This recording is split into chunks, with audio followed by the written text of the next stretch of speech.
नमस्कार किसान भाइयों। आशा है आप सभी कुशल मंगल होंगे मित्रों। आप देख रहे हैं ब्रजराज कृषि फार्म यूट्यूब चैनल और आज हम धान की खेती पार्ट 5 के बारे में चर्चा करेंगे। किसान भाइयों, हम जो है इस समय धान की फसल बहुत बड़े क्षेत्रफल में उगाई जाती है। बहुत सारे हमारे आलू किसान भी धान की खेती करते हैं। तो धान की खेती में हमने पहले पार्ट में आपकी नर्सरी के बारे में जानकारी दी थी। दूसरी पार्ट में नर्सरी को रोगों से कैसे बचाया जाए। तीसरे पार्ट में धान की रोपाई और चौथे पार्ट में हमने धान में यूरिया कौन सी वैरायटी में कितना यूरिया लगाना है, कितने समय पर लगाना, पहला यूरिया दूसरा यूरिया कितने समय पर लगाना है और उसके बाद क्या कितना यूरिया लगाना है, ये सब की जानकारी दी है।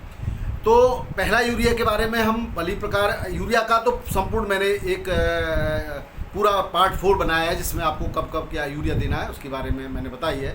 आज के एपिसोड में हम बात करेंगे कि धान में ज़्यादा से ज़्यादा ब्रांचिंग कैसे हम बनाएं, कैसे हम क्या उपाय करें कि हम हमारे जो धान की फसल है, खेती है, उसमें बहुत ज़्यादा ब्रांचिंग होंगी। जितनी ज़्यादा ब्रांचिंग होगी उतना अच्छा प्रोडक्शन होगा और उतनी ज़्यादा मात्रा में आपकी फसल की पैदावार होगी।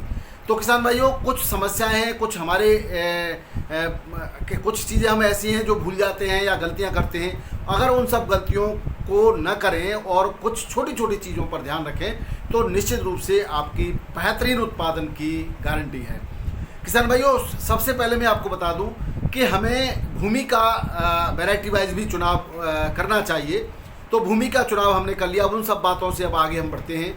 हमने आपको ये भी बता दिया कि किस किस वैरायटी में कितने नाइट्रोजन की मात्रा की आवश्यकता होती है, यानी कितना यूरिया देना है आपको और कितने दिन पर कौन सी वैरायटी में देना है।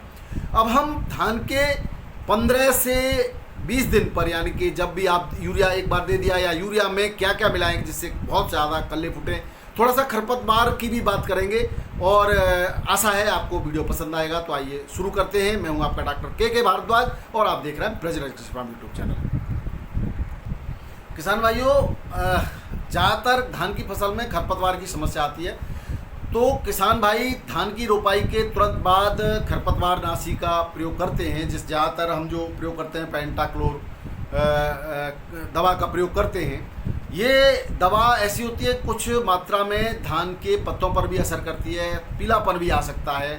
तो कब लगानी चाहिए अथवा नहीं लगानी चाहिए, इन सब बातों पर भी हम थोड़ी सी चर्चा कर लेते हैं। तो किसान भाइयों, एक तो मैं आपको ये बता दूं कि जितनी भी खरपतवार नाशी हैं, कहीं न कहीं हर्बिसाइड्स जो भी ग्रीन वेजिटेबल्स होती हैं, यानी कि जो हरी पत्तियों वाले जितने भी पौधे होते हैं उस पर असर तो डालते हैं, लेकिन उनको इस तरह से बनाया जाता है कि उनका जो असर एक विशेष प्रकार के क्षमता वाले पौधों पर ही हो और विशेष प्रकार की पत्तियों पर ही हो। इसी वजह से आपके जो है खरपतवार के लिए जो आपका पेंटाक्लोर जो दवा है उसका प्रयोग किया जाता है ज़्यादातर।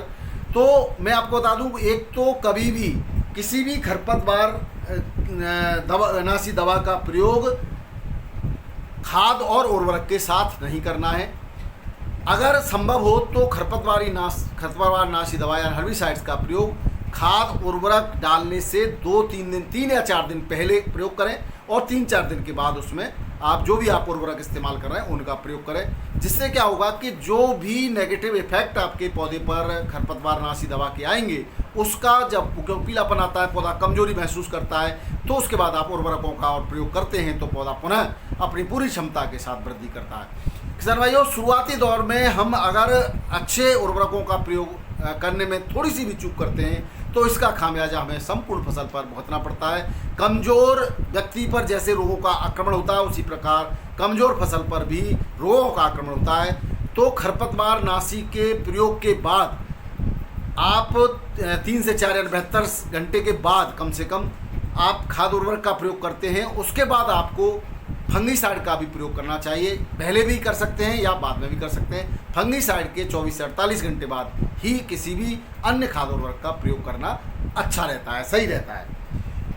अब हम यहाँ पर मूल बात पर आ जाते हैं। खरपतवार नाशी के प्रयोग के बाद आप ऐसे कौन कौन से उपाय कर सकते हैं जिससे आपकी फसल बेहतरीन होगी, बेहतरीन उसके अंदर कल्ले फूटेंगे, कम से कम 40-50 कल्ले फूटेंगे किसान भाइयों। कुछ वैरायटियों में ज़्यादा फूटते हैं, कुछ में कम फूटते हैं, वो वैरायटी वाइज थोड़ा फर्क जरूर होगा, लेकिन जितने भी मैक्सिमम फूटेंगे उसका आपको जो है मैं बताऊं, वो ये उपाय आप कर लेंगे तो जरूर फूटेंगे। सबसे पहले मैं एक बात और आपको बता दूं, जैसा कि मैंने पिछले वीडियो में यानी कि भाग 4 में बताया है कि कब कौन सी वैरायटी में यूरिया, कितने मात्रा में यूरिया देना चाहिए। तो मैंने बताया था कि जो 90 दिन की वैरायटी होती है, पूसा 1509, पूसा 1692, उसमें आपको यूरिया, जो पहली यूरिया है वो 8 से 10 दिन पर देनी चाहिए। तो आप उसके साथ भी इसका प्रयोग कर सकते हैं। इस यूरिया देने के बाद 2-4 दिन बाद भी प्रयोग कर सकते हैं, और 20 दिन पर जो दूसरी यूरिया दी जाती है 20 से 22, उसके साथ भी इन उपायों का प्रयोग कर सकते हैं। बेहतर होगा कि 20 से 22 दिन यानी जब दूसरी यूरिया आप देने जा रहे हैं तब इन उपायों को करें।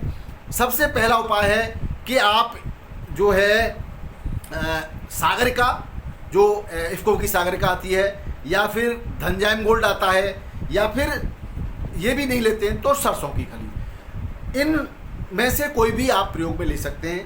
तो 12 किलो सरसों की खली लेनी है और 5 से 8 किलो आपको सागरिका या धनजाइम गोल्ड लेना है। अगर आप दोनों ही चीज़ें लेना चाहते हैं तो मात्रा को आधी आधी कर देंगे।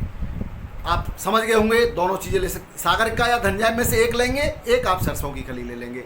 सरसों की खली का जो असर रहता है वो धीरे धीरे काफ़ी दिनों तक रहता है, जबकि इनका असर जो होता है वो थोड़ा सा क्विक होता है। अब हम मिट्टी की जो पीएच वैल्यू है, यानी मिट्टी का जो गुण है, जलोढ़ मिट्टी जो होती है उसकी पीएच हमेशा कम होती है, यानी नदी के किनारे की भूमि या नहर के किनारे की भूमि, जो गाढ़ जिसको कहते हैं, उसका पीएच कम होता है। उसमें आपको फिटकरी का प्रयोग और फेरस सल्फेट का प्रयोग नहीं करना है। और एक बात और मैं बता दूं, अगर आप फिटकरी का प्रयोग कर रहे हैं तो फेरस सल्फेट का प्रयोग न करेंगे, और अगर फेरस सल्फेट का प्रयोग कर रहे हैं तो फिटकरी का प्रयोग, एक साथ इन दोनों का प्रयोग नहीं करना है, कभी भी नहीं करना है। ये आप आगे के लिए भी इस बात का ध्यान रखेंगे। अब यहाँ पर आपको क्या करना है कि 5 किलो का डेला फिटकरी लेकर के, और जो धारा पानी की, जिसमें ट्यूबवेल का पानी है, तो उसको एक कपड़े में बांध करके वहाँ रख देंगे, तो धीरे धीरे वो फिटकरी जितनी मात्रा पौधे को आवश्यक होती है वो उसको चलती रहेगी। क्योंकि अगर भूमि का पीएच आपका 8 से बहुत ज़्यादा, जब कभी कभी ज़्यादा हो जाता है, कुछ खादों की वजह से भी हो जाता है, कुछ अन्य कारणों से भी हो जाता है, तो उसमें आपके द्वारा दिए गए उर्वरक भरपूर कार्य नहीं करते, पूरी तरह से 100% क्षमता के साथ कार्य नहीं करते, तो उसमें हमें उनकी क्षमता बढ़ाने के लिए उसका पीएच वैल्यू को लेवल पे लाना होता है कुछ, तो उसके लिए फिटकरी की आवश्यकता होती है। अगर आप फिटकरी का प्रयोग अभी नहीं कर पा रहे हैं तो फिर आप 4 किलो फेरस सल्फेट यूरिया के साथ मिला सकते हैं। इसके अलावा आप जो करेंगे, जो सरसों की खली का जो प्रयोग करना है आपको, वो थोड़ा सा तरीका बदलना है किसान भाइयों। सरसों की खली का प्रयोग करने के लिए आप इसमें सागरिका का भी इस तरह से प्रयोग कर सकते हैं। इसमें आप 12 केजी प्रति एकड़ सरसों की खली लेंगे, उसमें 2 केजी प्रति एकड़ पुराना गुड़, अगर केमिकल के बिना वाला यानी बिना केमिकल वाला गुड़ अगर मिल जाता है तो बेहतर है। काला गुड़ मिल जाता है, पुराना मिल जाता है, बहने वाला गुड़ मिल जाता है, वो सब बेहतर है, उसको ले लेंगे। और 4 केजी मठा ले सकते हैं, गाय का नहीं मिलता है तो कोई बात नहीं।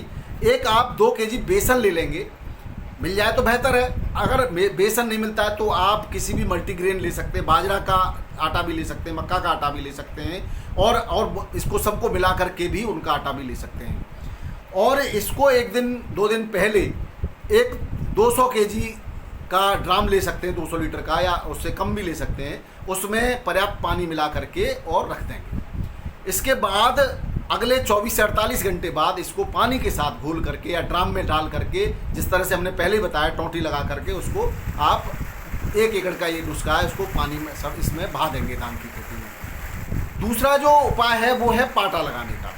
किसान भाइयों, एक लकड़ी या बांस लें हल्का सा, उसको दोनों तरफ रस्सी से बांध दें और उसको पूरे खेत में घुमाएं, इधर से उधर एक बार घुमा दे, एक बार इधर से घुमा दे, दूसरी बार उधर से घुमा दे। उससे क्या होगा कि ऊपर से कुछ पौधे डंठल टूट जाएंगे, टूट भी सकते हैं। उससे क्या होता है कि पूरा जोर उसकी जड़ों की तरफ आता है और वहाँ से फुटवार चालू हो जाती है, बहुत तेज़ी से फुटवार होगी। इसके साथ आपको जब दूसरा यूरिया डाल रहे हैं, आप यूरिया की मात्रा में पहले पिछले वीडियो में बता चुका हूँ, फिर भी मैं आपकी यादगार के लिए बता दूँ कि 90 दिन की फसल में आपको 25 से 30 केजी यूरिया 20 से 22 दिन पर लगाना होता है, 97 दिन की में 24 से 25 दिन पर लगाना होता है, और 114 दिन वाली फसल जो होती हैं उन पर आपको 30 से 32 दिन पर लगाना होता है। इसी समय इसमें मिलाएंगे आप जिंक सल्फेट 33% वाला 5 kg प्रति एकड़ के लिए, मैग्नीशियम सल्फेट 5 kg, और अगर अम्लीय भूमि है तो फेरस सल्फेट, अन्यथा नहीं है अम्लीय भूमि तो इसकी आवश्यकता नहीं है। फिटकरी आप ले सकते हैं, थोड़ा कम मात्रा में ले सकते हैं। फिटकरी से क्या होगा कि अम्लीय माध्यम बन जाएगा, और जो आपके उर्वरक आप दे रहे हैं, ये माइक्रोन्यूट्रिएंट्स आप दे रहे हैं, इनकी अपटेक जो है पौधे को लेने की क्षमता बढ़ जाएगी, उससे तेज़ी से वो कार्य करेगा, यानी कि ये उत्प्रेरक का कार्य करती है फिटकरी। तो लेकिन ये ज़्यादातर 8 से ज़्यादा pH वाली भूमि यानी क्षारीय भूमि में बेहतर काम करती है, उसको अम्लीय बनाने का काम करती है। ज़्यादा अम्लीय भूमि में उल्टा भी कर देगी, नुकसान भी कर देगी। इसलिए कम से कम आपको ये तो पता होना चाहिए आपकी भूमि का pH लेवल लगभग क्या होगा। उसके लिए भी हमने एक वीडियो बनाया हुआ है, हमारे चैनल पर अगर जाएंगे, वीडियोज़ में जाएंगे तो आपको pH जानने की विधि भी मिलेगी। बहुत सारे पुराने वीडियो भी हैं, आप उनको भी देख सकते हैं किसान भाइयों। अगर ये कार्य आपने कर दिया, इसको आप यूरिया के साथ मिला करके, और जितना भी पर्याप्त मात्रा में यूरिया हमने पिछले वीडियो में बताया था वो मिला करके आप छिड़काव विधि से फेंक देंगे।